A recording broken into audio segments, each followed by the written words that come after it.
Hey, what's going on, everyone? Mike here in the BFH garage. I finally finished swapping my internals over from my original axle that was under my Jeep into my new axle. And I'm prepping this axle to get ready to do a Savvy mid-arm install. I'm going to do a couple different videos, one for the rear, one for the front. So having everything caught up now, the internals are all in. I have my calipers flipped. That's all on the previous video. If you want to see that, take a look at that. But what I need to do now is I need to get this axle ready to go under that rig once all those brackets and everything are installed. But before I do that, I have to get the mid-arm truss put on this axle. Now, one of the issues you'll face if you already have a locker installed is your bulkhead fitting. So typical ARB bulkhead fitting, you'll see people put it right out the top here. Well, if you do that, when you go to install the truss, you can see how that becomes inaccessible. It becomes quite the puzzle to figure out how to get that thing set. So what I did is I opted to take my bulkhead fitting, move it forward in the pumpkin. It comes right out the side here, and it points forward. So that'll be nice, easy access for that airline, and it also keeps it out of harm's way. So to complete this axle, I need to get that truss welded on. I need to run brake lines. When you do the mid-arm like this, you can't use the regular, the brake line path because that truss gets in the way. So I want to get the truss installed first, then we're going to start figuring out where to put brake lines, and then it'll be kind of geared up, ready to go underneath the Jeep for fitment. Now, before I burn on that truss, you're going to see on the top here, it's nice and shiny. And every axle is going to be a little bit different. I'm telling you what, these things are all a little bit different. If your bracket for the back side of the truss, it goes here. If it doesn't fit, it could be because you have too much meat here on the axle housing. So you might have to, you might not have to. Every axle is a little bit different. You may need to take some of that stuff off there in order to get all that to fit. And when you're installing that stuff, the designer, it is absolutely incredible the way it's designed. It fits one way, one way only. You're not going to be able to cheat stuff one way or the other. It's designed to go on a very, very specific way. And I'm going to talk about that here in just a second. So before I get my truss burned on, what I want to do, because I'm not going to have access to underneath here very much anymore, and trying to get spray paint on there afterwards is going to be difficult at best. What I'm going to do is I'm going to go ahead and just paint the pumpkin portion of my axle and get that all painted up, so that way once that truss is in there, I don't have to try to get awkward angles to get paint up in there and cover stuff up. So what I'm going to do now is get this thing primed and painted, then we'll be ready to get that truss burned on. I'm not sure if you can see this. I'm going to show you here. Aluminum foil is a great tool to cover things up when you're painting because it form fits everything. So when you're looking at my ARB bulkhead fitting right there, you can see how I can spray paint all around it, and it's not going to get all over my fittings and dry everything up. So aluminum foil is good for that. Anyway, time to get this thing painted, and then we're going to move on to the truss install. Now, I really don't want to sit here and make you watch paint dry, but I do want to show you something here. So I had the axle in the stand here. I measured and found center. So when you look right in this area, you're going to see these 3 dash lines right there. I took my little Dremel and barely put in a score line just so you can see where the center of that axle is. That's going to pay dividends when it comes time to line it up underneath your Jeep. You find the center line up top, and then you could drop a plumb bob or use a laser to go right over the top side of that axle and make centering that up nice and easy. Now, while that paint is drying, let's talk about everything else that's going to go on with the mid-arm, specifically the rear side here. So you can see I have all the internals out of my old axle because that's what I just did, putting it in over in that axle. But what I need to do now is remove the axle. So now if you are doing this and your axle's under the Jeep, I highly, highly encourage you to get that thing out from underneath your Jeep. It is way better, far easier to get the work done when it's on a pair of jack stands or an axle stand or something like that. I promise you that. So what's going to happen here is that the mid-arm it uses a longer control arm, not a long arm. That's why it's called a mid arm, you know. But anyway, it's going to come up over here in this general area. So what we have to do to make that happen is we have to remove the axle, remove the control arms. We are going to cut all of these brackets off, this side, that side, as well as the front side ones. We have to get those out of the way so we can make room for the brackets that'll be going in. Now I'll talk more about those brackets when we're getting ready to install them, but for right now, I just wanted to point out that you have to pull all of this stuff in order to make it easier on yourself. I promise you, pulling that axle doesn't take long at all, and it is far easier to work on it when it's pulled. Now, the other thing I've already done is I've already pulled my skid plate. I have my transmission supported by my cross member there, so if you don't have a cross member, then make sure you're supporting up your transmission when you go to drop your skid plate. I have to remove the exhaust. The exhaust is going to be in the way. Right on the other side over here, there's going to be another bracket that goes, and I'm going to have to completely rework my exhaust as well. So let's see. So the other part of this is I'm getting rid of that track bar. So you see the track bar that goes up in there? The nice thing is when you triangulate, you can get rid of that track bar. So a lot of those binding issues and stuff that you have are gonna go away. And that's, you know, it's natural that that happens. You have control arms going forward, you have this one coming backwards, everything's working on an arc. You get this inherent bind that goes with an axle that goes up and down and flexes left, right. So by removing the track bar completely, that is going to take out that inherent bind, and it's a big, big plus there. So I'm really looking forward to that. With that being said, this bracket's going to need to come out. I'm going to cut that all the way out because like I've said before, I'm going to go to a outboarded shocks back there. I got some Fox 2.0 smooth bodies that are 12-inch travel shocks that are going to go there. So while I'm getting all this stuff done, I'm just going to prep for the outboard by removing this bracket all together. The other thing I'm going to do is I'm going to get my upper spring perches dialed in. There's a little hole right at the top up there. You line it up with that, and it's going to be really, really close. Now, I've already relocated these once when I first started working on the Jeep. I got them back as far as I can, but I'm actually going to cut them off again and move them back. I want to get everything dialed in as good as I possibly can here. So as that paint dries, I'm going to just start removing all of this axle stuff out of my way and start making room to get in there, cut those brackets off, and start prepping everything else for this install.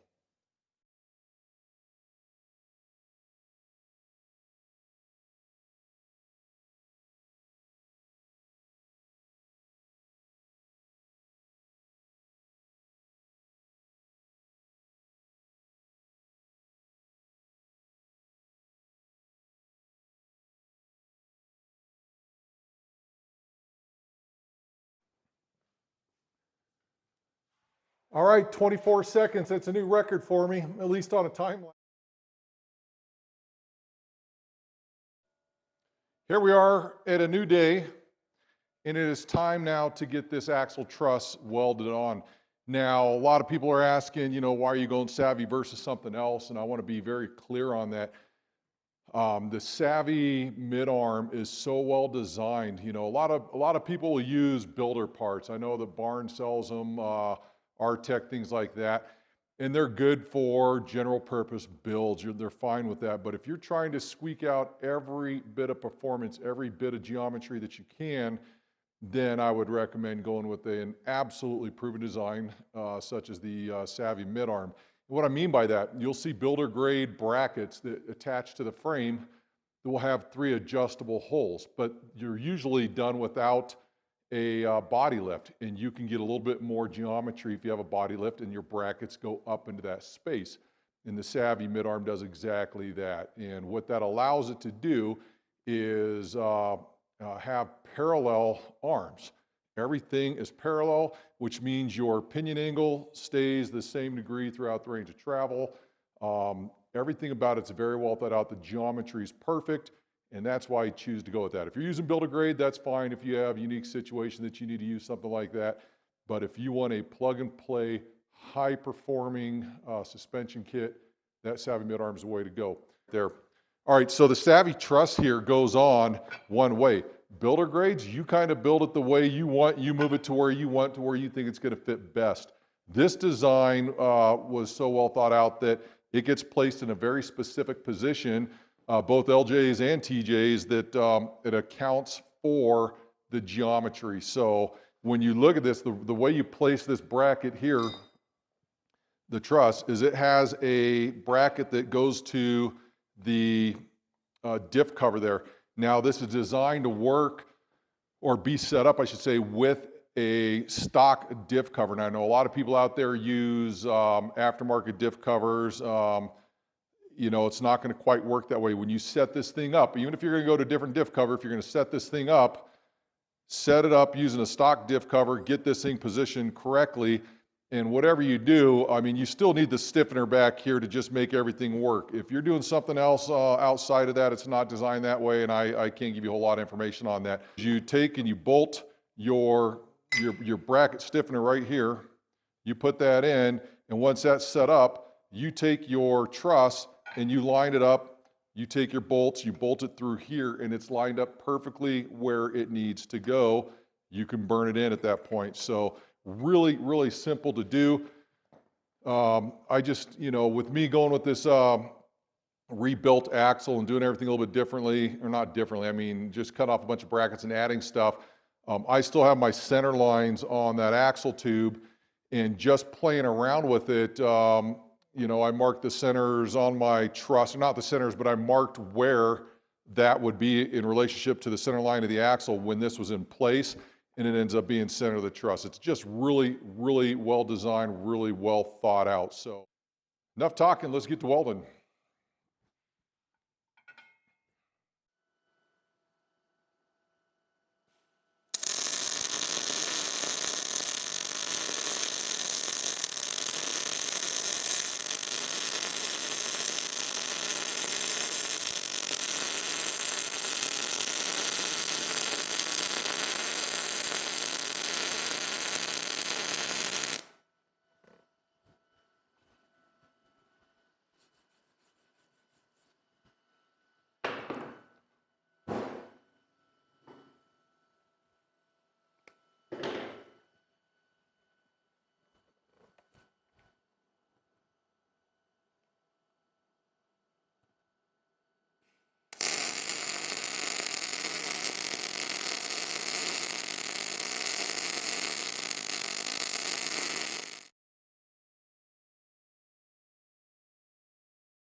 As you can see, I got my truss welded on. Everything fits beautifully. My parking brake cable is already attached from last time, but I went ahead and attached the calipers and the rotors. Real simple to put that back together. Remember, you need to flop your passenger side rotor to the driver's side back over to the passenger side. One thing you're going to notice right away is that these lines are on the wrong side. So if you are going to do this but keep your existing lines, then what you want to do is disconnect it at the caliper, swap from side to side, and then you could hook them back up and get them back to wherever they're going. With that being said, with the truss in the way, it's going to be kind of a workaround out there that you're going to have to kind of play around with to get everything to fit. For me, I'm going to go all new brake lines. So for right now, I'm just leaving these hooked up right here. I have the ends capped just so I'm not getting contaminants in there. And pretty much this axle is ready to go back underneath the. So the Savvy mid-arm replaces all of the factory bracket mounts. The new brackets go somewhere in this area over here. So as you can see, all of these lines here are in the way. I need to cut off this bracket, I need to cut off this bracket and this bracket for the rear. And as I do that, you're going to see I have all these brake lines, I have electrical lines that come through there. I need to take all of these, disconnect them, and they're going to get moved up and then pushed outboard a little bit. That way we can get the bracket in there, get it welded, and then we will reattach those lines in a different manner. I'll do that when we get to that step. But for right now, what I need to do is get all these fittings disconnected to where I can move this entire setup, push it out over the frame, get in here, start cutting these brackets off. I normally don't make promises, but I will this time. I promise you this will be one of the dirtiest jobs that you'll ever do. So grinding dust just gets everywhere. So if you're gonna be cutting this stuff off using an angle grinder, understand that that stuff's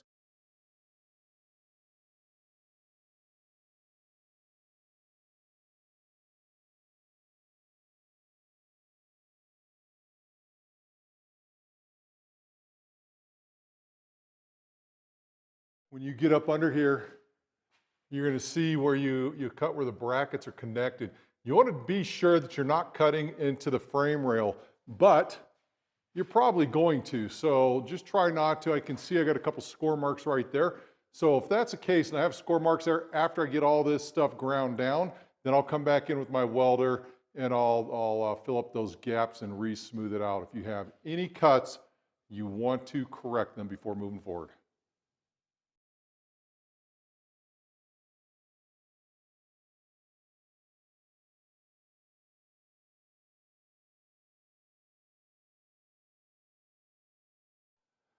All the brackets are cut off, all the welds are ground down. Now it is time to go in there and clean these welds up by re-welding those lines that you cut into. That's going to happen on just about every project unless you're really, really good at this stuff. You can see I have a couple through here. That'll be real simple. Just put a little bead in there to fill that gap, and I'm going to sand it smooth again. You do not want to take a flap disc and ground out until that crack is gone or that cut is gone, because then you're losing material from the front. But I got the brackets on both sides relocated, and I also went ahead and removed the track bar mount. I couldn't imagine doing that thing underneath the Jeep. That would just completely suck. So I'm glad I got all that done. Now it is time to move on to getting the actual control arm brackets mounted. And in order for me to do that, I have to take a measurement from my center skid bolt back here, make a line, place the bracket. Before I do that, now that I have these brackets off, I have to lower the Jeep back down and take my lift arm and slide it way back here so I have room to work on the bracket in front of it. So I got to do that to both sides. So I'm going to get that done, get it back in the air, and then we're going to start working on the install of the mid-arm brackets for the rear suspension. We made a lot of progress yesterday, and I'm glad I got some sleep because I was starting to get tired, and when you get tired is when you start making mistakes. I was getting ready to burn on the frame brackets, and I thought, you know what, I'll let them sit overnight. I'll come back out, remeasure everything, and make sure it's going to go where it needs to go. So didn't mess anything up, but I could feel I was getting right on the edge, and burning in those brackets and discovering they're not where they should be is not what you want. So today we're going to start off by getting and I already have them all cleaned up. I have the frame rails cleaned up where the brackets go, but I'm going to measure them out again, make sure they're exactly where I want them, and then we can get those burned in. Once those are burned in, we're ready to put that axle back underneath here. But I'm going to do a couple things first to get some stuff lined up for future use. For example, finding my center line under the tub and stuff like that so I can hang a plumb bob, get all my stuff laid out the way I want. So come on under here and I'll show you what I'm looking at. This is where we are today. As you can see, I have the bracket tacked in place on the frame rail, and I want to remeasure everything before I decide to burn it in, because once it's burned in, it's not coming out very easily if you screw up. So make sure you do the measure twice, cut once mentality, and make sure that thing's exactly where it needs to go. Now, it's going to be placed differently whether you are dealing with a early model TJ versus a late model TJ versus an LJ. So whatever you're using, just go off of what the directions tell you to do, and make sure you get those placed perfectly, because if you don't, you're going to pay the price if you have to ever try to cut these things out of there. So looking at that up top here, you can see having that 1.25 inch body lift gives the ability for this bracket to tuck up higher. You want to keep the separation there, and separation is what's going to give you the good geometry and allow this system to be that parallel four-link, having those arms parallel to each other. You're far better going up than you are bringing your bracket way down here like some manufacturers do. That's why you get that big old belly drag, and you get the you get the lower control arm brackets dragging on everything. So this here is very well thought out, easy to place. It's just, I just can't get over how well thought out this thing is. So now when you're looking over here to this side, the one thing when you go to weld in place, you want to make sure you're looking out for these lines up there. And if you're like me and you did the raised body mount brackets like I did, you may have to trim up your bracket a little bit right back there to get it to fit correctly. Just make sure you weld that into the body mount bracket wherever it's trimmed up, and it will be just fine. So again, you can see how high this thing gets up to that. And don't forget that this is center line of the bolts. The joint still kind of comes all the way up against this. You can't get any more out of that without either massaging the tub or putting on a bigger body lift, which we don't really want to do. So I'm gonna go double check my measurements, make sure everything's exactly where I want it, and I'm gonna burn these things in.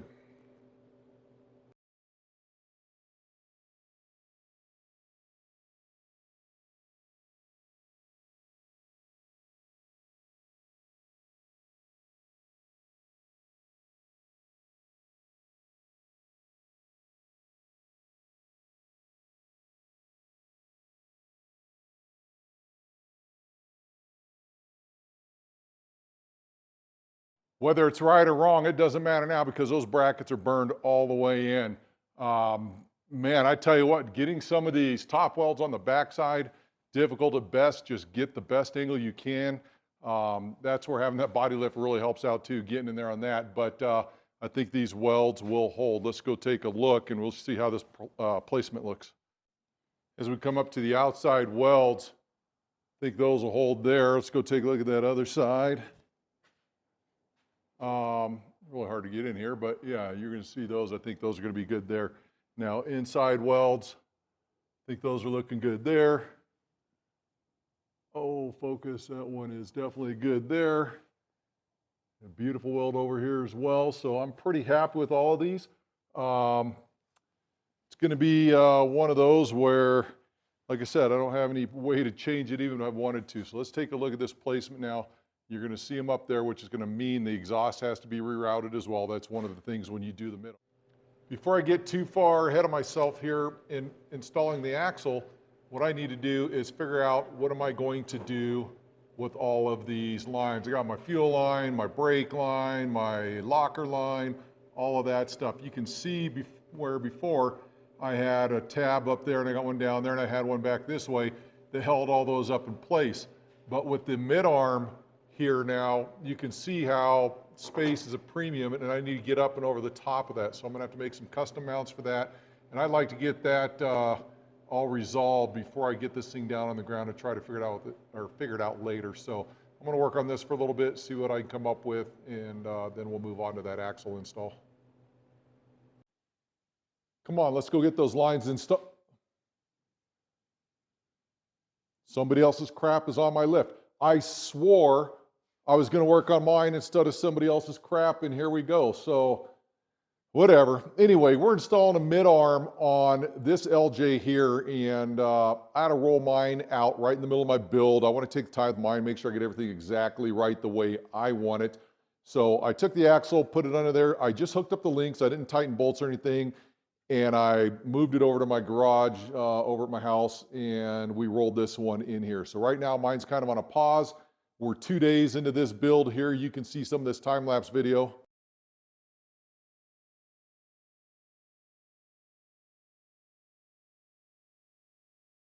Anyway, we're wrapping that up right now, and we have just a few more things we got to do. Check some angles, make sure everything's exactly right. We're going to get this thing out of here. We'll get mine back in here. We'll get back. And we're back, just like that. Matt's stuff is out of the garage. I got my Jeep back up on the rack. Already have the axle pulled, and where we left off was I was going to start working on the brackets to hold these lines in place. So it's a fuel line, my ARB line, my brake line, stuff like that. We're going to get that all set up, so that's up against the frame rail, and then it's time to start working on the rear axle again. I got to get the spring perches welded in, and we got to build some brake lines, so let's get after it.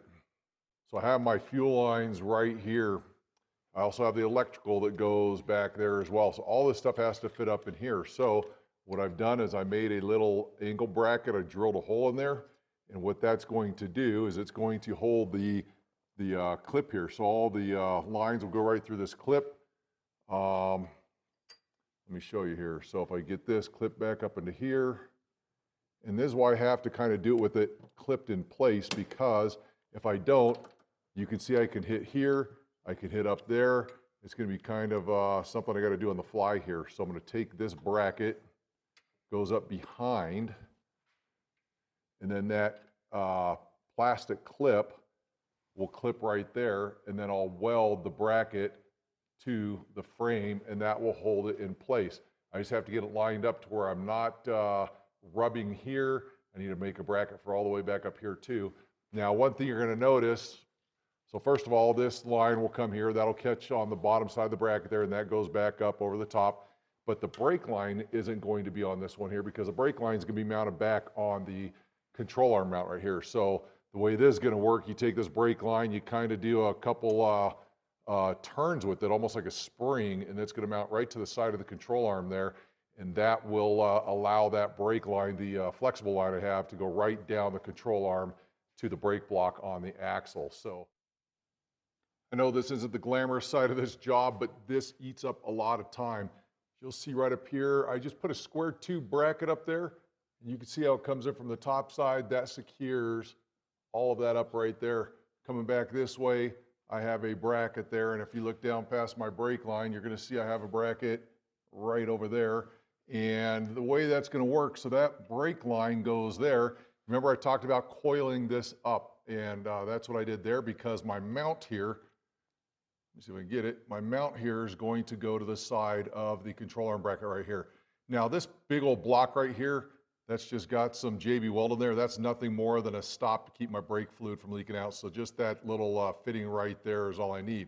So I'm going to wait to do this because, or until I get my axle in, because right now I'm not sure what angle I want to place this at. I can have it go up, I could have it go flat. What I really need to do is I want to see where my control arms are at ride height.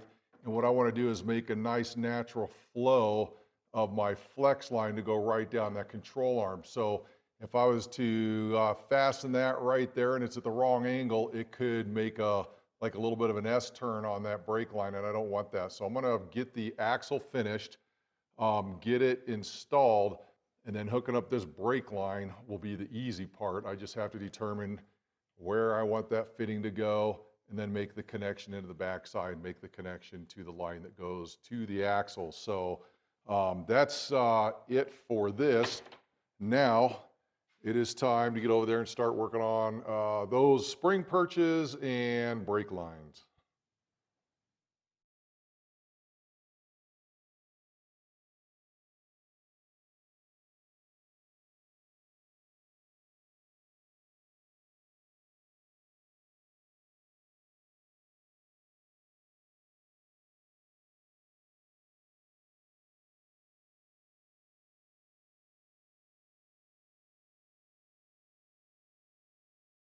Talk about frustration. So I waited all day yesterday for the paint to dry, and it was still a little bit tacky, so I didn't start working on the brake line yesterday because I just wanted to let this paint dry all the way.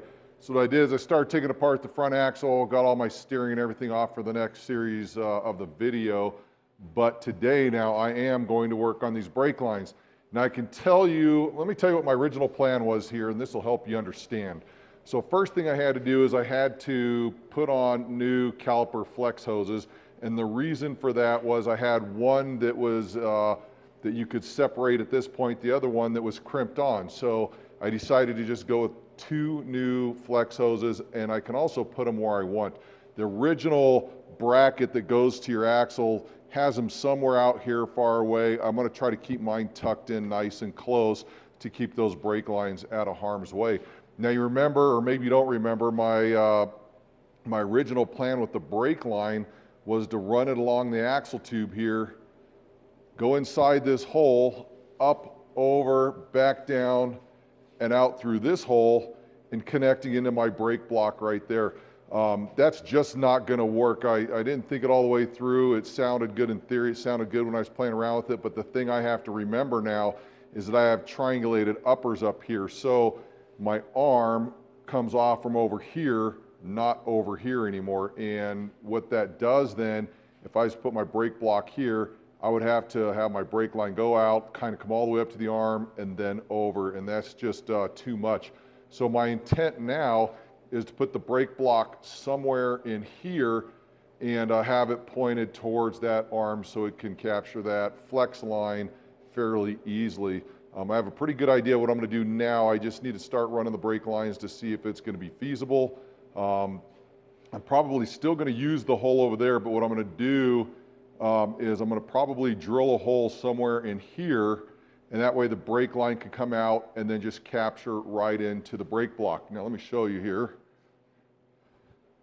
So this brake block I bought is really low profile. I don't like that so much because it doesn't make it easy to get any type of fitting on there.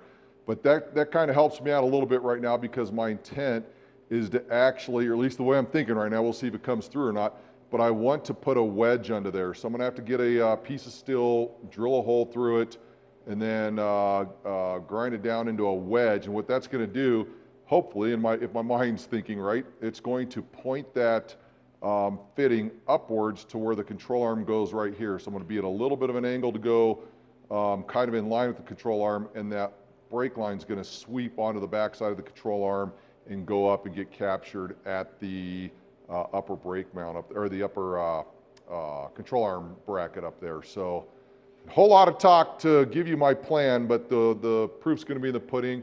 I need to get after this and see how this is going to work. Follow along and watch.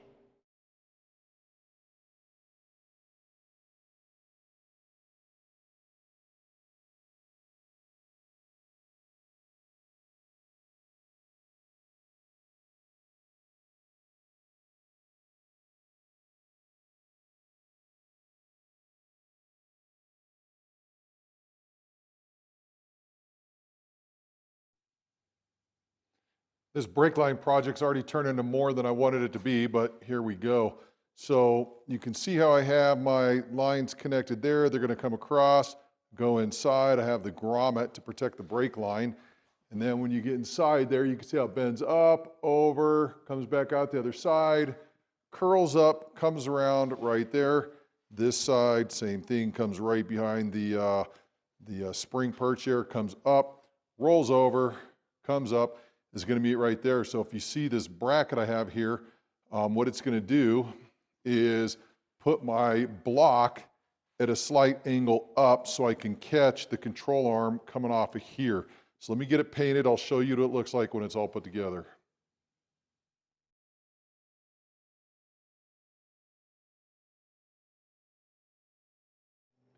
Here's the completed axle with all the paint dry, everything in place where it's supposed to be.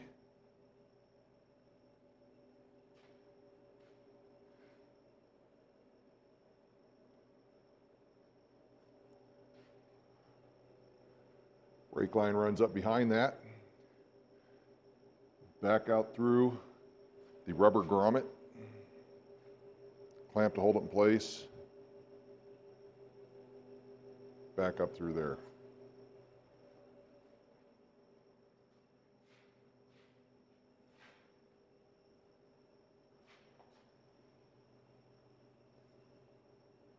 With that being done, now it's time to get it under the Jeep. We have plenty of stuff left to do.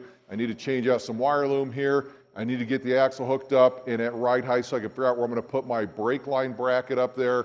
And then once I do that, before I move on to springs and bump stops and all that stuff, I need to get this axle squared and centered. So remember I talked about putting a center line on my housing, so I always know where to find that, and I'm not trying to scramble once I'm underneath the Jeep. So that's going to save me a little bit of time there. Once we get that done, it's time to install the bump stops and the springs, and then we're going to be done, well, in the rear drive shaft, and then we're going to be done with the rear, with the exception of the exhaust. Now the exhaust is going to wait until I outboard, because once I get those shocks here in the outboard, it's going to affect where that exhaust routing goes. I just want to make sure I'm staying clear of everything as I'm trying to run my exhaust. So let's get the axle under there and get some more of this work done. Now it's time to get this brake line figured out here. So remember, I need to get a soft flex line that runs along that upper control arm to mount to this or to screw into that somewhere along right there. I've double checked my hose. I know it's long enough. I'll have plenty of room to put a little bend in it so it can account for articulation.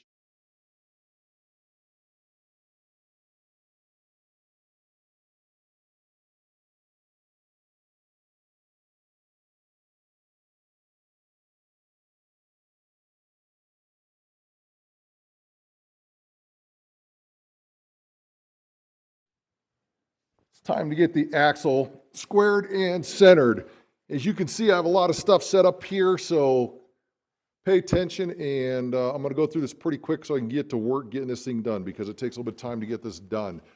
So to square and center your axle, the very first thing I do is I find a center point on my cross member between the frame rails. So wherever you're going to measure from, it doesn't matter. Just make sure you're consistent with where you measure from on each side of your frame rail.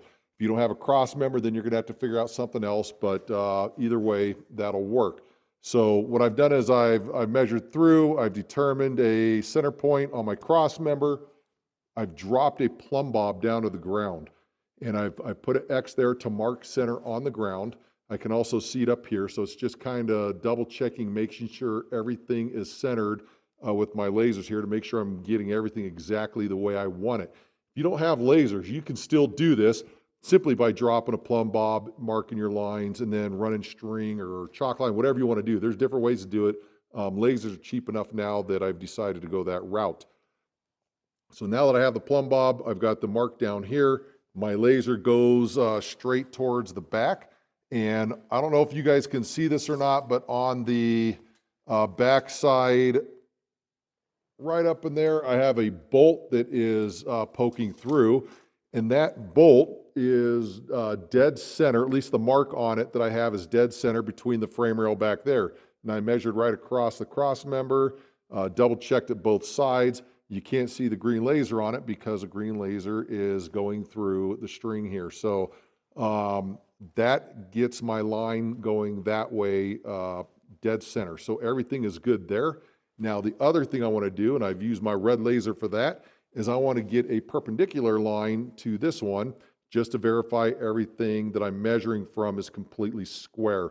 What I do is I use the center bolts of the skid plate, and I get the laser directly centered of that on both sides. That'll give me a nice line coming this way. I'm going to go out to the far side. I'm going to make some marks. I'm going to come out to this side, make some marks.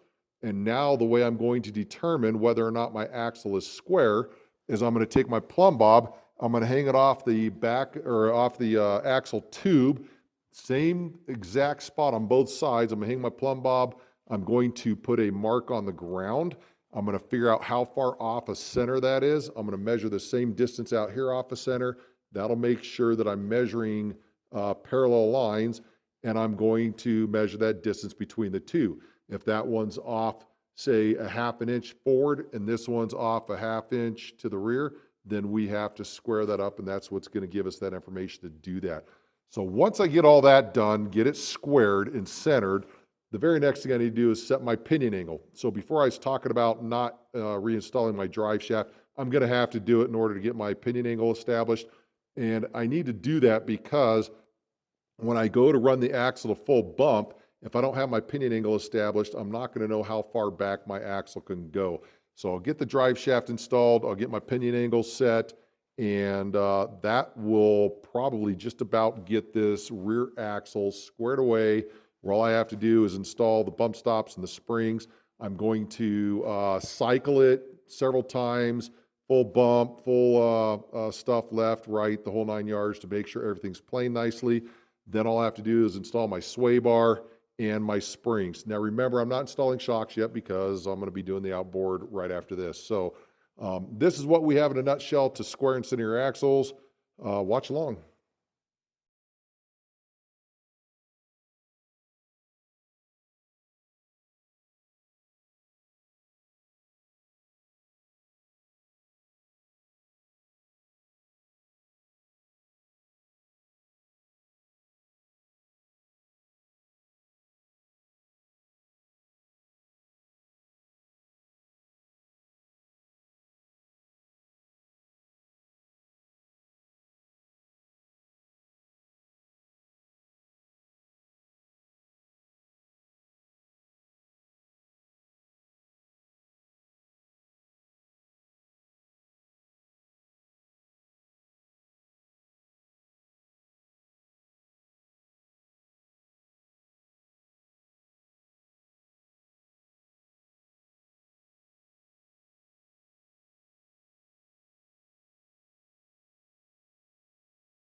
Finally done with the rear axle, and I can tell you, this thing is an incredible amount of work. And you know what? It's going to take an incredible amount of work if you want to do stuff right.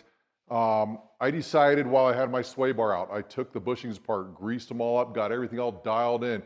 Bolts that had a little bit of rust on there, I wire brushed those things off. So I did a lot of extra little work to make sure when this thing goes back together, it's going back together as if it's brand new. So a ton of work. I forgot that the Curry bump stops retain the springs top and bottom, so I don't have to have my shocks in just yet, but I do have the axle all put together.